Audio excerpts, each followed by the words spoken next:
Harare వేదికగా Zimbabwe టీంతో జరిగిన మూడో టీ20 మ్యాచ్లో కూడా మన టీమిండియా అయితే ఘన విజయాన్ని అయితే నమోదు చేసుకుంది. ఈ మూడో టీ20 మ్యాచ్లో మన టీమిండియా 35 పరుగుల తేడాతో అయితే ఘన విజయాన్ని సాధించింది. ఈ 3 మ్యాచ్ల టీ20 సిరీస్ని 3-0తో విజయం సాధించి సిరీస్ని అయితే ఏంటంటే క్లీన్ స్వీప్ చేయడం జరిగింది. సో ఈ 3 మ్యాచ్ల టీ20 సిరీస్ని క్లీన్ స్వీప్ చేయడం ద్వారా మన టీమిండియా అయితే గత నెలలో కోల్పోయినటువంటి నెంబర్ 1 ర్యాంకును కూడా మరొకసారి అయితే అధిరోహించింది. సో ఈ 3 మ్యాచ్ల టీ20 సిరీస్లో విజయం ద్వారా ఏంటంటే శ్రేయస్ అయ్యర్ తన క్యాప్టెన్స్లో మొట్టమొదటి సిరీస్ విజయంతో పాటు సిరీస్ని అయితే క్లీన్ స్వీప్ చేశాడు. ఈ మ్యాచ్ యొక్క హైలైట్స్ విషయానికి వస్తే టాస్ గెలిచి మన టీమిండియా అయితే మొదట బ్యాటింగ్ చేసింది. మన టీమిండియా నిర్ణీత 20 ఓవర్లలో 5 వికెట్ల నష్టానికి 192 పరుగులు అయితే సాధించడం జరిగింది. టాస్ గెలిచిన మన టీమిండియాకి అయితే మొదట్లో అయితే శుభారంభం అయితే దక్కలేదు. మరొకసారి అభిషేక్ శర్మ తన ఫెయిల్యూర్ని అయితే కంటిన్యూ చేశాడు.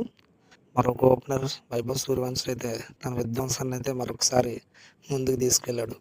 సో ఒకరు ఫెయిల్యూర్, ఒకరు సక్సెస్. సో వైభవ్ సూర్యవంశీకి మిగతా బ్యాట్స్మెన్ అందరూ కూడా సహకారం అందించారు. సో ఆ యొక్క సహకారంతో నిర్ణీత 20 ఓవర్లలో మన టీమిండియా అయితే 192 పరుగులు అయితే సాధించగలిగింది. సో 193 పరుగుల విజయ లక్ష్యంతో బరిలోకి దిగిన జింబాబ్వే నిర్ణీత 20 ఓవర్లు ముగిసేసరికి 7 వికెట్ల నష్టానికి 157 పరుగులకు అయితే పరిమితమైంది.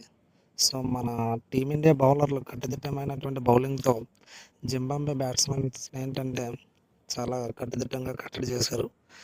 వారి యొక్క విజయ లక్ష్యానికి 35 పరుగుల దూరంలోనే నిలిపివేశారు. సో ఈ సమిష్టి కృషి వల్ల ఏంటంటే మన టీమిండియా ఈ మ్యాచ్లో 35 పరుగుల తేడాతో విజయం సాధించింది. సో ఈ మ్యాచ్లో విజయం ద్వారా ఏంటంటే మన టీమిండియా తిరిగి మళ్ళీ నెంబర్ 1 స్థానానికి అయితే చేరుకుంది. సో ఈ 3 మ్యాచ్ల టీ20 సిరీస్ను శ్రేయస్ అయ్యర్ క్యాప్టెన్స్లో క్లీన్ స్వీప్ చేయడం ద్వారా చక్కని విజయాన్ని అయితే నమోదు చేసుకుంది. సో అదృష్టమో ఏంటో తెలియదు కానీ కొత్తగా కోచింగ్ స్టాఫ్ మారినటువంటి క్షణాల్లోనే ఈ సిరీస్ విజయం అయితే దక్కింది. సో ఇదే కోచింగ్ టీం, ఇదే టీమ్ స్పిరిట్, ఇదే కోఆర్డినేషన్, ఇదే కోఆపరేషన్తో మరిన్ని విజయాలు మన టీం మీద సాధించాలని కోరుకుంటూ, సో మరిన్ని ఎలాంటి ఇన్ఫర్మేటివ్ వీడియోస్ కోసం మన ఛానల్ లైక్ చేయండి, షేర్ చేయండి, మరియు సబ్స్క్రైబ్ చేసుకోండి. Thanks for watching.